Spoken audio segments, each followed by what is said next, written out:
Welcome to the Great Path Podcast. As always, I'm your host, Tony B. We're joined here today for round two of the Dennis Nedry episode. This is not our first rodeo.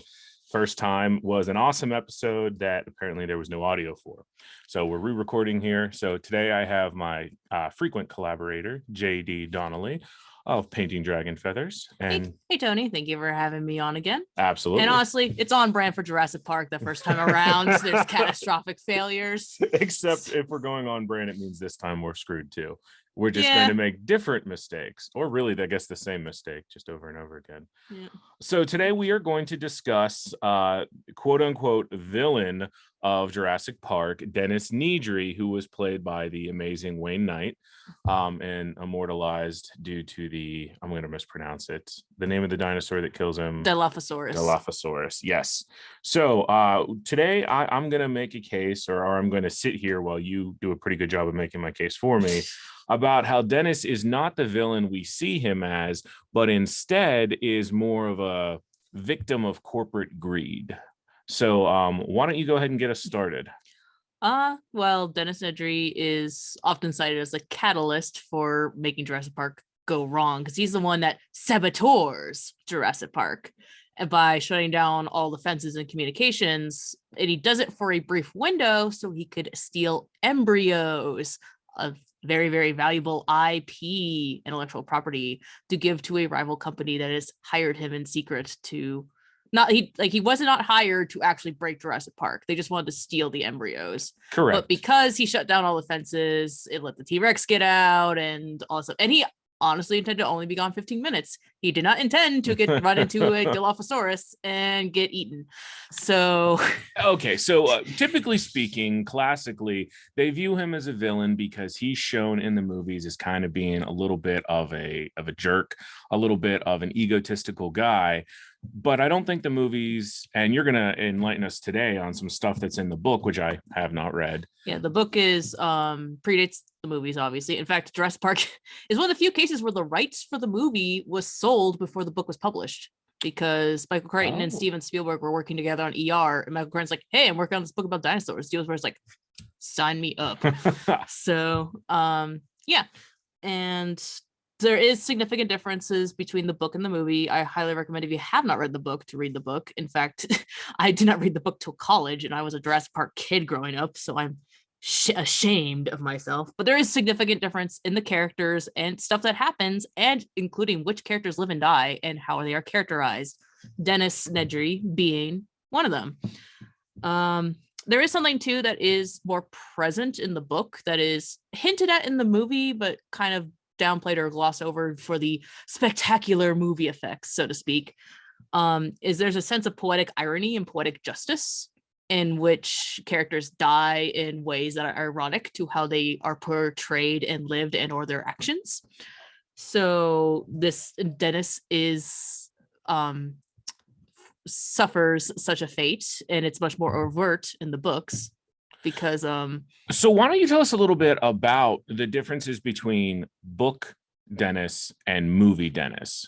Okay, movie Dennis, he's mostly, first off, we know from the start in the movie that he is the saboteur. Like, you see him like meet with the Dodson. We got Dodson here, as it's memed, because it's just, you can't really hide him, or they wanted to be more overt. They kind of glossed him over as like he was just greedy, because Dawson's like, we're gonna give you like, I think it's 500,000 per embryo, and it's like 15 embryos. So it's like a couple million they're giving him, which for these dinosaur embryos, which that's a lot of change, especially in early 90s. So high stakes saboteuring. And so Dennis he's shown in the movie to be overtly greedy. He like, and there is like a throwaway line in the movie where Hammond is like, I'm not responsible for your financial situation. So it makes it sound like Dennis himself is not responsible with his funds. And he's shown like his desk is like sloppy, and he has like, you know, a scantily clad woman on his screensaver in a bikini, and like, you're just being an overly gross pig. And like that is a big thing with his characters. He's shown to be very gluttonous, and you can say gluttony is kind of adjacent to greed, and you know, they're both 7 deadly sins, all that jazz.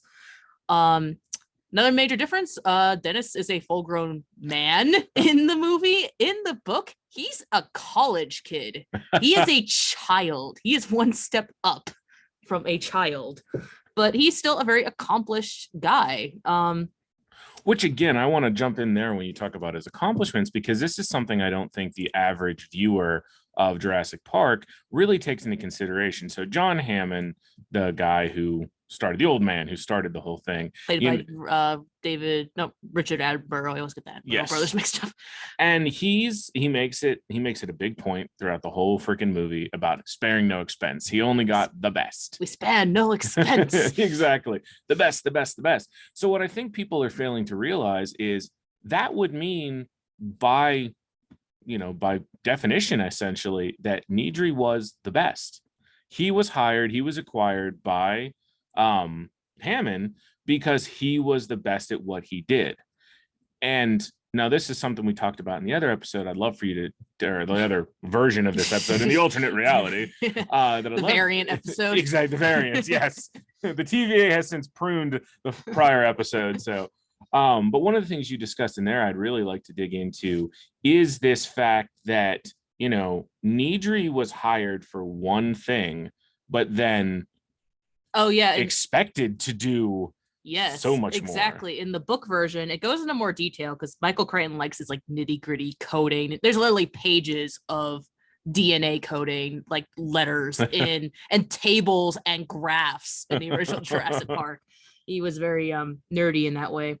But like Nedry, and when InGen headhunts Nedry out of college, they're like, hey, we want you to make this filing system, like digital filing system for us. And they don't tell him what it's for. And I got like quotes here from the book, so I'm going to read a couple passages for, detailed stuff. And so a couple of years earlier, when InGen had hired Nedry to design park control systems, one of the initial design parameters called for data records of 3 × 10⁹ fields. Nedry had assumed that it was a mistake, and he had called Palo Alto to verify it, but they had told him the spec was correct. 3 billion fields. Nedry had worked on a lot of large systems. He'd made a name for himself setting up worldwide telephone communications for multinational corporations. Often those systems had millions of records. He was used to that, but InGen wanted something so much larger. And then he actually ends up talking with a friend from MIT. I'm not sure if it's confirmed in the book he's from MIT, but he definitely has like friends that are from MIT. So he had gone back and designed the control systems. It had taken him and his programming team more than a year, and it was especially difficult because the company wouldn't ever tell him what the subsystems were for. The instructions were simply design a module for record keeping or design a module for visual display. They gave him design parameters, but no details about its use. He had been working in the dark, and now that the system was up and running, he wasn't surprised to learn there were bugs. What did they expect? And they ordered him down here in a panic, all hot and bothered about his bugs. It was annoying, Nedry thought. So that's perfect. That's exactly what I wanted to discuss here, because I think this begins to build my argument, at least, that Nedry was much less a villain and more basically he's the result of corporate greed. He's the result of skeleton crews and cutting corners. I will say a major difference between the InGen company and Hammond's character in general, between the movie and the book version, is in the movie, Hammond is like characterized as like, the dreamer, he had high aspirations and just didn't know exactly what they were dealing with. Whereas InGen in the book is, as a company, is overall like not nefarious, but negligent and glossing over for the sake of progress, like almost like a cancer, like growth for the sake of growth. And Hammond in the book is a straight up jerk. That is one of the major differences between the book and the movie, is Hammond is a jerk in the book, but that could be a whole other episode and go into the morality of Jurassic Park. If I remember correctly, from some of the later movies in the franchise, isn't InGen of essentially characterized that way in the later movies, where they basically show that it's a profit at all costs style company. Yeah, more like when it comes to the soft reboot that is Jurassic World, when they actually have successfully made a park, and now they're just trying to grow and bigger and better and more teeth, as it is said in the Jurassic World movie. And in fact, there's some stuff in the Jurassic World movie that is in the Jurassic Park book that the original Jurassic Park did not necessarily touch base on. So good to know. Good to know. I will say there are actually parts in all the movies from the original book that they just kind of sprinkled throughout. Like, not all of Jurassic Park, the movie, is the entirety of the book. Okay. And that's pretty standard. That actually tends to happen a lot. Yeah. So another thing I want to build upon about that same principle of what Nedry was hired for versus what was expected of him. So you mentioned in there in the passage that he and his team, his quote unquote team. So then, of course, the question remains, was Dennis hired? I don't know if the book ever explains this. Was he hired as a consultant or was he hired as an employee? I think more or less as an employee, but Okay. like they just hired one dude and then they more or less used him as a scapegoat when things went wrong for not giving him full info. Gotcha. So he got a crappy job to begin with. He wasn't aware of all the playing cards, so to speak. And because of that, he, unforeseen problems, he they just InGen just used him as the scapegoat. Like, oh, well, this broke. Well, it must have been Nedry's code. In fact, he gets verbally abused a lot in the book by his fellow employees / hirees. Like, in fact, all the other characters view him unfavorably, and it kind of plays into his character and his ultimate demise, so to speak, because the whole poetic justice thing. Because Nedry in the book and in the movie to a degree is characterized two ways. He is the most overtly a slob, gluttonous, slobby. You saw if you remember the movie, his desk is all dirty. The first time he is mentioned in the book is from Dr. Grant's point of view. And it said they had picked up another passenger in San Jose, a man named Dennis Nedry, who had flown in to meet them. He was fat and sloppy, eating a candy bar, and there was sticky chocolate on his fingers and flecks of aluminum foil on his shirt. Nedry had mumbled something about doing computers on the island and hadn't offered to shake hands. Now, there is a difference between a cluttered workspace and like overt like food on your clothing. So he's a little bit more sloppy. And again, I don't want to say youth because he is a kid. He is a college kid in the book.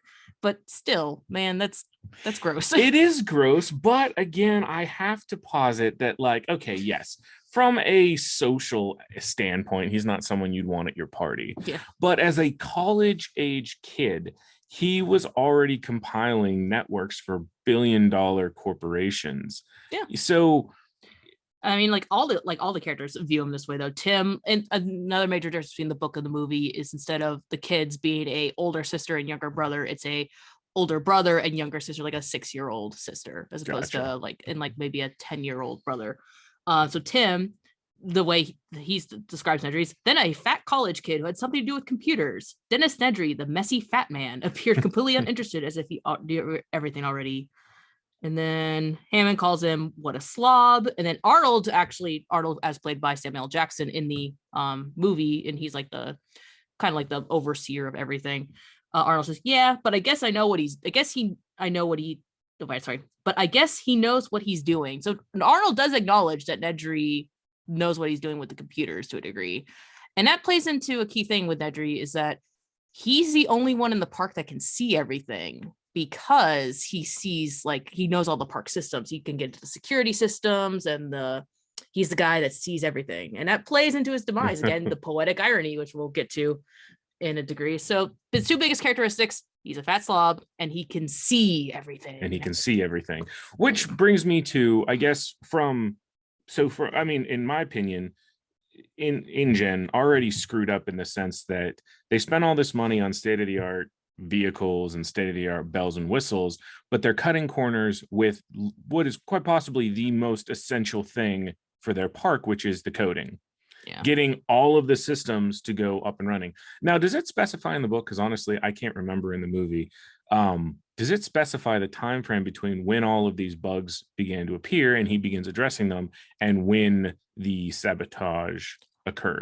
There's stuff occurring before. Actually, that is also a key difference between the book and the movie, is that one of the big deals of Jurassic Park was life finds a way. The dinosaurs begin breeding when they shouldn't, because supposedly InGen and the geneticists designed them in such a way that they shouldn't be able to breed on their own.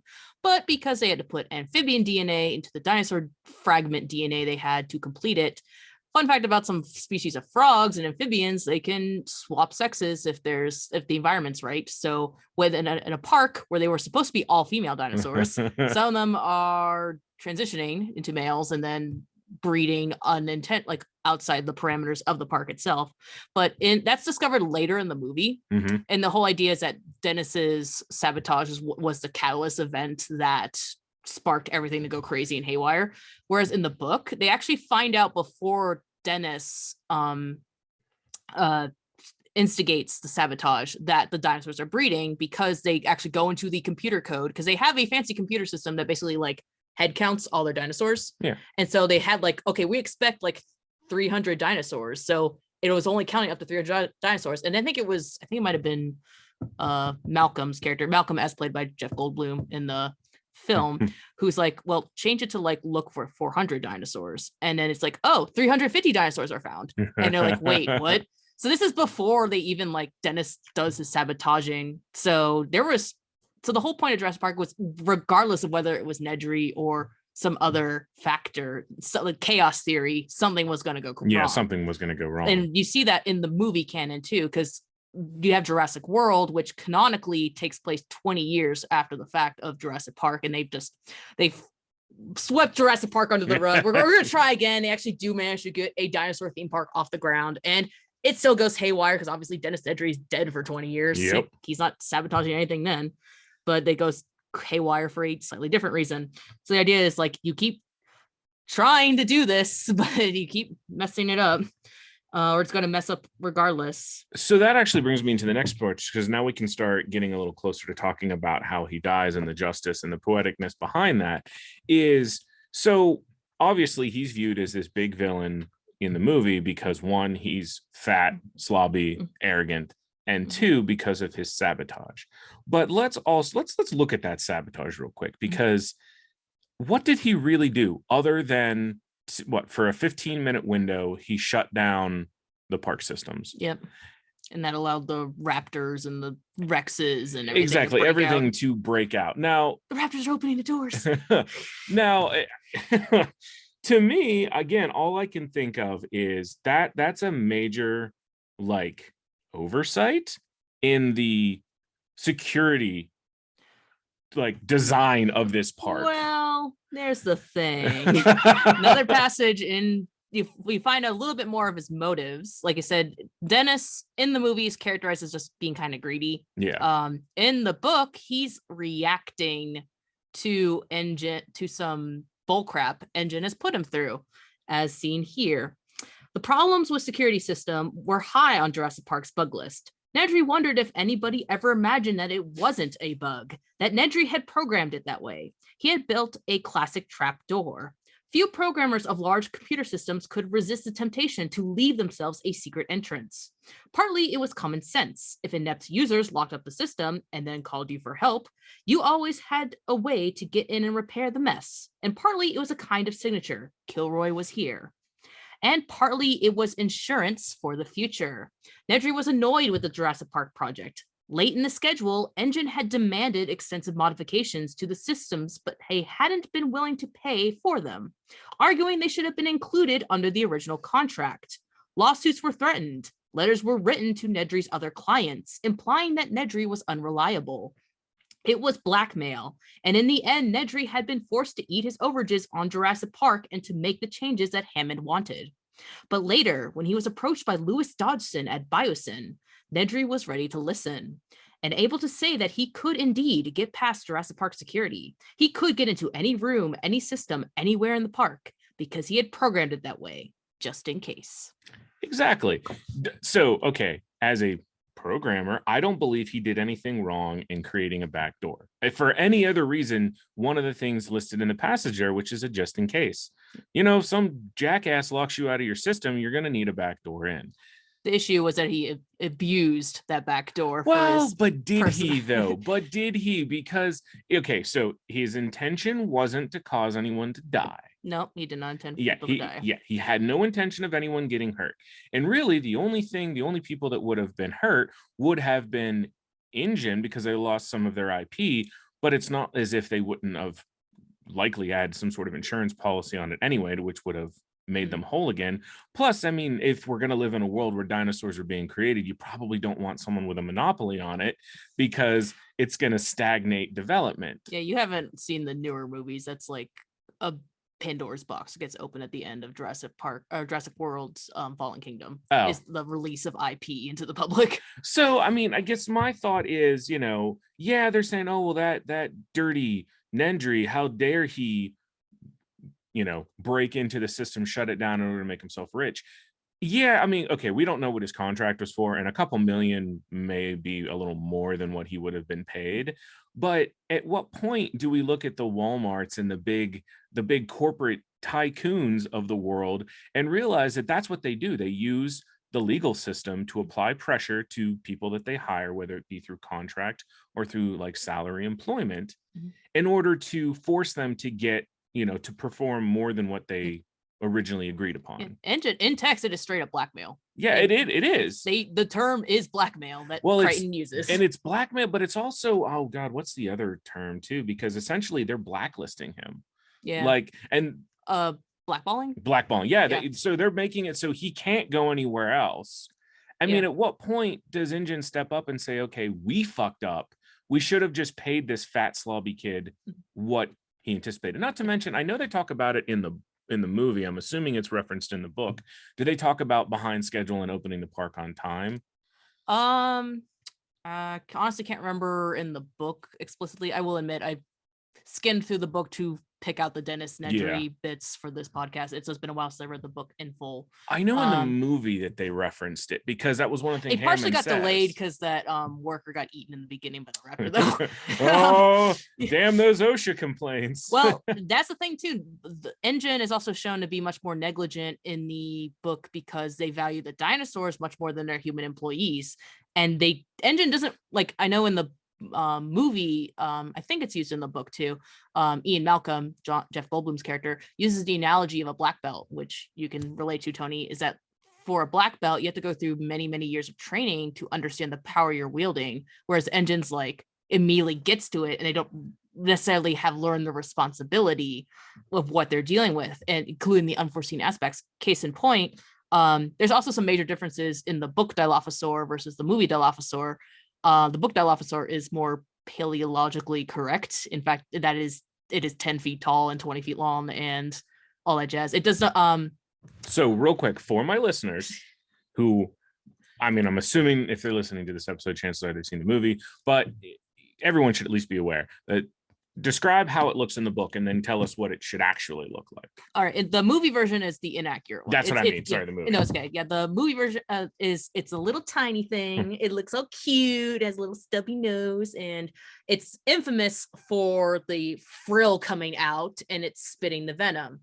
Now, there is no paleological evidence for the frill and or venom. However, it doesn't necessarily mean that they didn't exist. It's basically falls under the realm of speculative paleo art and paleontology, because a lot of soft tissue such as cartilage, skin, fat, muscles are not preserved with fossil records. It's usually just the bones. So Dilophosaurus may have very well been venomous. Also, Michael Crichton messed up a little bit in the book. Venom is when a thing bites you and you die. Poisonous is when you eat it and you die. So the venom, because there is fairly recently in zoology, we discovered a lot more lizards than what we were aware of, including the Komodo dragon, are venomous, and we just weren't aware. For a long time, it was speculated that because Komodo dragons would bite a prey and then the prey would wander off, and then the Komodo dragon would just kind of amble on after it and wait for it to keel over and then eat at its leisure. And they thought it was just basically infecting it with its rotten bite because it ate such rancid meat. But it actually turns out, because they were like, wait, no, these prey animals are dropping quicker than what bacterial infection would imply. So they did some studying, and they discovered Komodo dragons actually do have venom. It basically, unlike a snake where it's injected like a hypodermic needle through their front fangs, the venom is basically like in their saliva, and it's diffused from their teeth into their saliva and gets into the bite that way. So with that knowledge, they restudied a bunch of lizards, like, oh, there's actually a lot more venomous lizards than what we were aware of. Because until then, the only venomous lizard on record was the Gila monster, native to Southwest America. But yeah, again, like, the InGen did not expect the Dilophosaurus to be venomous. And there is speculation in the both the movie version and the book version that maybe the venom and the frill, as seen in the film version, may have been residual from the extra animal DNA that had to get spliced in there, like maybe some Javan spitting cobra and Australian frill lizard showing up there. But there's also some speculation because real Dilophosaurs, they were actually the largest carnivore of the Jurassic period and one of the earliest theropods. In fact, they predate binocular vision. But they were also 20 feet long and 10 feet tall. They were big. Yeah, that's so it's way fucking bigger than what you see in the movie. Yeah, so it's unsure of whether the movie version is, and maybe it might have been just a baby, like so it might have been just a baby, or InGen messed up DNA. I also do laugh that for the parts when it's being cute and chirpy, they're using the sound effect of a swan, which is one of the angriest birds ever. Swans are strong enough, their wings are strong enough, they can snap a human femur in half if they really want to. Crazy. They are big. There's at least a couple people here that get killed by swans. Like, so the fact that they play little swan hoots when it's being all cute and like, look at me, I'm cute, I'm not gonna hurt you. I just laugh at the irony. And then when the frill is fully deployed, you can hear rattlesnake. I was gonna say, I'm pretty sure it's a rattlesnake. You can hear a rattlesnake, which again, venomous creature. Innate kind of instinctual sense. There's a lot of fun Foley art in Jurassic Park. Like the T-Rex is, I think, a combination of a pig squealing and a lion roaring. I think it's specifically the Gallimimus is a mare in heat. The Velociraptor, the chirping, the chuffing noise they make is specifically a tortoise in the heat of the moment. Oh boy. Every time you hear those sinister Velociraptor chuffs, that's a turtle getting it on. Yep, basically. And lots of fun stuff too, which again, I think is just a fun thing in Michael Crichton films, because Michael Crichton also wrote the script for Twister.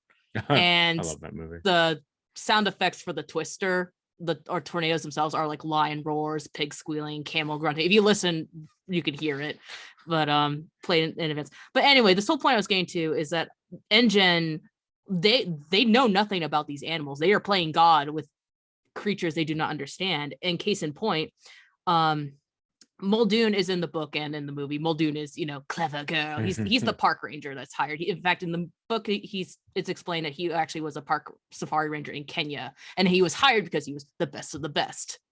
Which again seems to be the running trend. Yeah. So it was Muldoon's view that some dinosaurs were too dangerous to be kept in a park setting. In part, the danger existed because they still knew so little about the animals. For example, nobody ever suspected the Dilophosaurus were poisonous, venomous, Crichton, until they were observed hunting indigenous rats on the island, biting the rodents and then stepping back to wait for them to die. And even then, nobody suspected the Dilophosaurus could spit until one of the handlers was almost blinded by spitting venom. After that, Hammond had agreed to study Dilophosaur venom, which was found to contain 7 different toxic enzymes. It was also discovered that the Dilophosaurus could spit a distance of 50 feet. Since this raised the possibility that a guest in a car might get blinded, management decided to remove the poison sacs. The vets had tried twice on 2 different animals without success. No one knew where the poison was being secreted, and no one would ever know until an autopsy was performed on a Dilophosaur, and management would not allow one to be killed.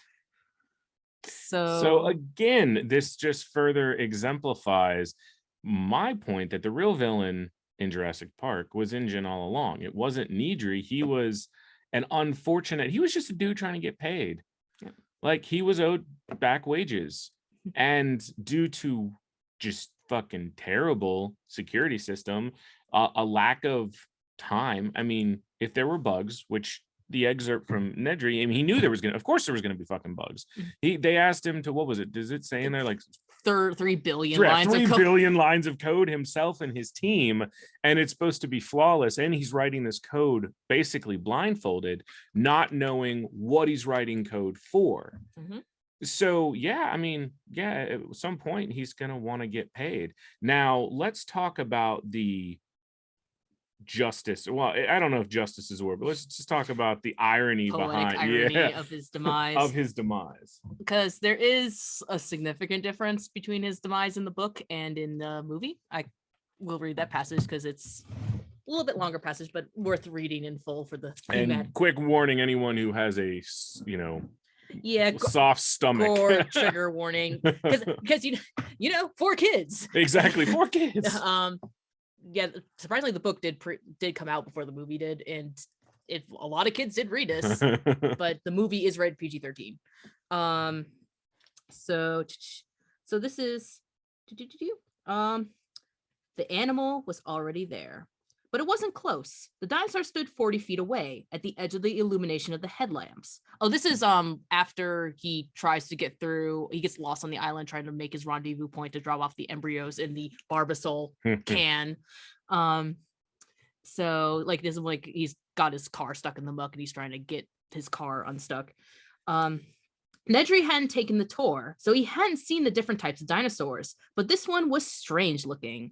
The 10-foot tall body was yellow with black spots, and along the head ran a pair of red V-shaped crests. The dinosaur didn't move, but again gave its soft hooting cry.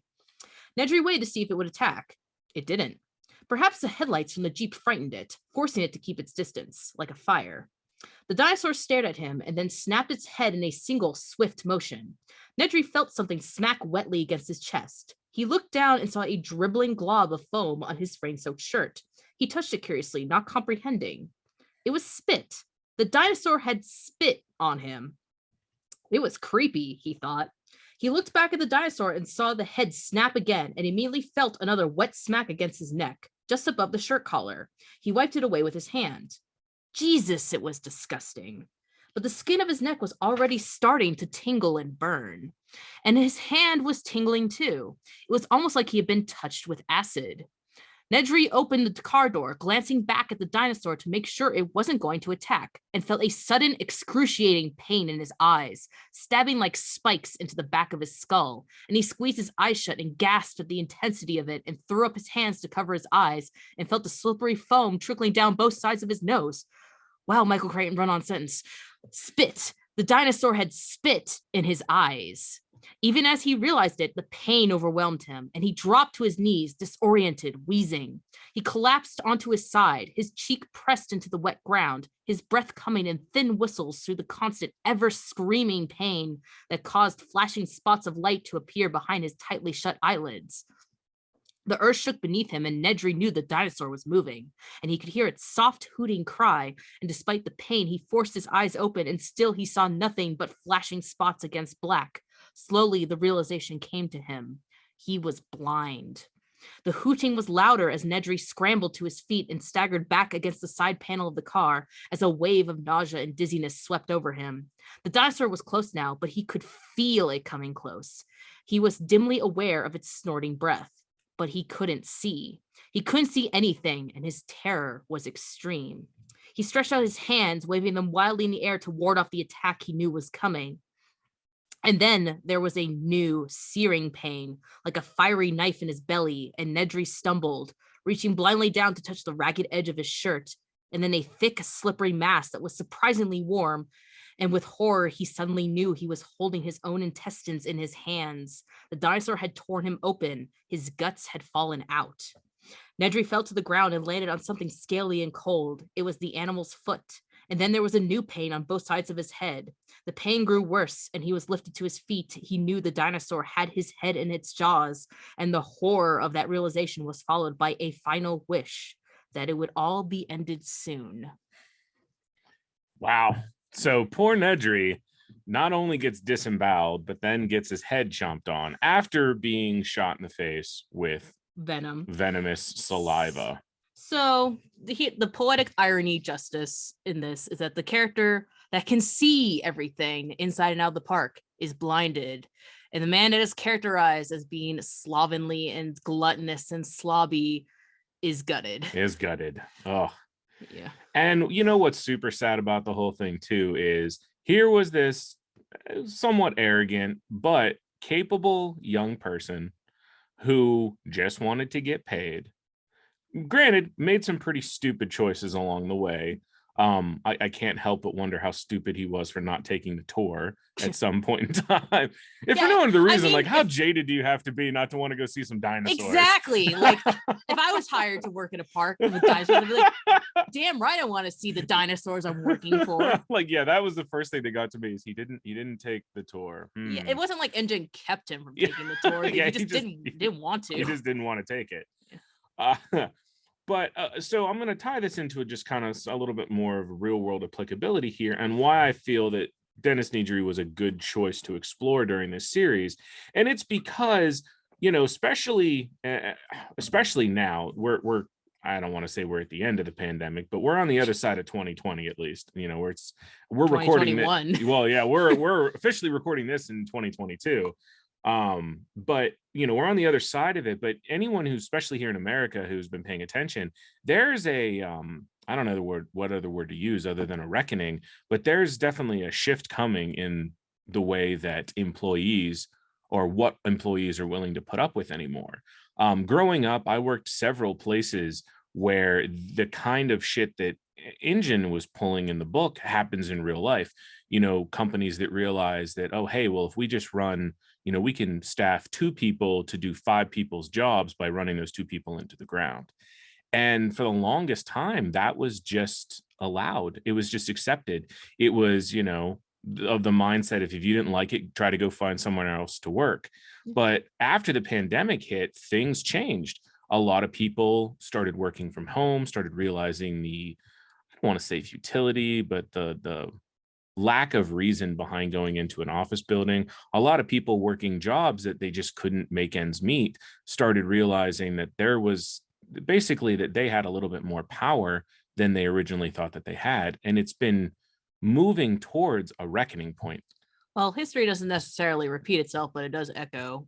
Last time we had a major pandemic, aka the Black Death, was what brought Europe out of the Dark Ages and the vassal system to you know, the Renaissance and the Enlightenment. So that's a silver lining. I mean, that's great to hear from my standpoint, because we could use another Renaissance period. We really, or even something that's just a little bit brighter than what we've been dealing with. So using this franchise metaphor, with the Dilophosaurus be COVID with the airborne toxic particles? Yes, because it coughs in its own way. It just coughs its poison all over the place. And Nedry, like, he's verbally abused by his employer and fellow employees. I think they either call him like bastard or little shit. Like they literally name call him. In fact, even after his demise, there is a scene in the book post his eatenness that Muldoon and another character who isn't in the movie find his body, and they find Nedry had a rocket launcher in the car and he didn't even know it. So he could have saved himself. Jesus. So he could have saved himself from the Dilophosaurus, but could have been blowing up some dinosaurs. Yeah, but Muldoon, the park ranger, when they find his body, they're like, that's Dilo saliva, Muldoon said. Spit from the Dilophosaurus. You see the damage to the corneas, all that redness in the eyes. It's painful, but not fatal. You've got about 2 hours to wash it out with anti-venom. That's not how anti-venom works, Michael Crane. We keep it all around the park, just in case. Not that it mattered to this bastard. They blinded him, then ripped him down the middle. Not a nice way to go. Maybe there's justice in the world after all. Like that's some cold shit there. Like, okay, you guys don't like him because he's out of shape. And then like the Gennaro, the other character's like, when they go to leave, they like the Gennaro, the other character's like, what about Nedry? And Muldoon responds, what about him? We've got things to do. And then he put the car in gear. Looking back, Gennaro saw the compies resuming their feeding. One jumped up and squatted on Nedry's open mouth as it nibbled the flesh of his nose. So yeah, even his co-workers are jerks. God. I mean, I will admit, like, there have been people that I've met that have grated on my nerves, both in like a social and you know, work setting. But as much as they get on my nerves, in fact, I like to say I can count on one hand people who are genuinely on my shit list, because it takes a lot to get on. You have to be like a very, very corrupt person to your heart to get on my shit list. But even then, if I have a dislike for someone, I still at least treat them with the respect that they're a person, unless, obviously, like, unless they're, I don't know, genocidal maniac level bad, but like, there are obviously exceptions to the rule, but for the most part, like, even people who were overt bullies to me in like not college, but like in high school and middle school, I still treated them as people because I understood they were often lashing out and acting out for their own reasons. So it's to keep calling this poor guy, even in death, a fat bastard, basically.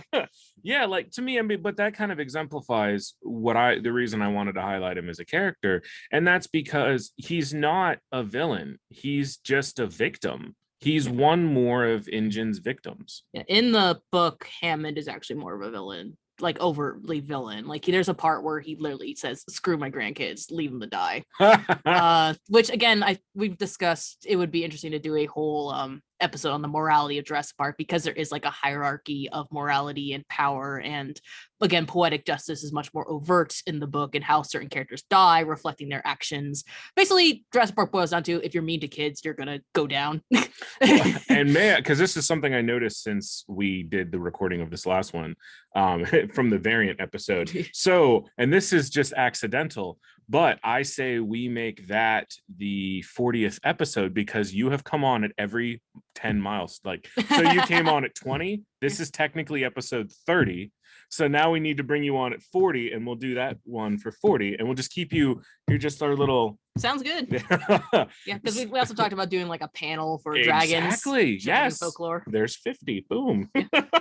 Yeah, because there's definitely a lot to explore in Jurassic Park, in both the movies, the books, and both the like morality within the books themselves, and also just the morality of, should we clone extinct animals? And I love into a modern conversations setting? Regarding morality, because I like to dig into the gray areas of that. So. Yeah, your homework before we tackle that, though, is you need to watch the new ones, because there's definitely a interesting plot point in Fallen Kingdom that amps up the morality debate into a whole new realm. I will make sure to watch and take notes. Yep. So anything else you want to add for this episode? Dilophosaurus are my favorite dinosaur, probably because of the infamous creature design in the film, and in fact, I can show on my. For those who are enjoying the video episode, I have a Dilophosaurus skull, paleo accurate, on my forearm, because I know purposely they made the head of the Dilophosaur in the movie similar to the raptors, which that could be a whole other discussion, because the movie raptors are not paleological accurate raptors. Technically, they should be Deinonychuses, but Deinonychuses is a long word for kids to spit out. But no, this scene, particularly the creature of the Dilophosaurus itself, left a big imprint on me. The fact I got it tattooed on me as my favorite dinosaur, and I actually have at home a lithograph of the concept art that's signed by Stan Winston on my wall. So that's cool. Stan Winston, who did all the puppeteering and the design work for the life-size animatronics in the Jurassic Park movies. But yeah, otherwise, like I said, I'm a little disappointed in myself that I did not read Jurassic Park till college. In fact, special shout out to my Professor Moriarty, who I took the class with her, Monsters and Marvels, and our final was we read Jurassic Park and watched Blade Runner and compared the two to talk about the concept of morality of artificial life and all that. So a lot of this like whole morality and like the poetic justice and the tiers of power present in Jurassic Park, I learned from taking her class. So awesome. Shout out to you, Professor Moriarty. College is important, people. Yep. So yeah, my parting wisdom is just, if you're listening to this episode, pay your freelancers. Exactly. Pay your freelancers. Yeah. As two 1099s right here who live off contract work, let me tell you, it's important. You get what you pay for. At the end of the day, if there was any lesson to be learned from Dennis, it's you get what you pay for. Spare no expense, and where you spared the expense is where it cracks. Exactly. In the fundamental architecture of your park, that's where you decided to spare to spare your expense. So just really just kind of take stock of where you're at in your life. If it's not where you want to be, maybe it's time to start evaluating. Are you being treated the way you should be felt? Are you out there looking for Dachshunds to give you a better offer? But maybe not throw a digital monkey wrench into a park where potentially your co-creatures might get out and eat your fellow employees. Yeah, maybe make better moves, or at least take the goddamn park tour so you know what you're dealing with. Or at least pay attention that you have a rocket launcher in the seat next to you. That too, it's the little details. You never know when you need to bazooka a dinosaur. So where can they find you? You can find my artwork and creature art, because I do everything from fossil replicas to original block prints to tattoo designs to dioramas and little Pokeball terrariums, all that jazz. My username under most social media is painting dragon feathers, and I do make appearances at cons. My next scheduled cons, knock on wood that the Rona don't mess that up, that the Dilophosaurus don't sweep through, is SetsuCon at the end of January in Altoona, and then KatsuCon in the National Harbor in February. But you can find my stuff online. In fact, I just reopened my shop today, and my commissions are open again because they were closed for the holiday season, so I could take a break and breathe. So those are now open. I'm open for commissions, and all my shops keep an eye on what stock I have. And yeah. And if you're at cons, definitely stop by. You can't miss her booth. Say hello. And for those who want a sample of just some of the cool shit she makes, the profile picture of the Gray Path now is a surprise Christmas gift that she did for Saber School. Yeah, because I'm awesome. I'm the wee little Padawan. It's so all right. I'm just learning how to wield the light sticks. So I drew all the 4 main members as their character personas. Oh, it's so I still need to design my badass. character. I'm thinking ears and tail and scales may be in order. Hey, that fits. Oh, we have all humanoids. Where we have humans. You're human dominated. Are you oh shit, what's the bad guys called? Oh god, we're not Imperials, okay? You're not human supremacists. We're not human supremacists, all right? But as always, I'm your host, Tony B, and you all be safe out there.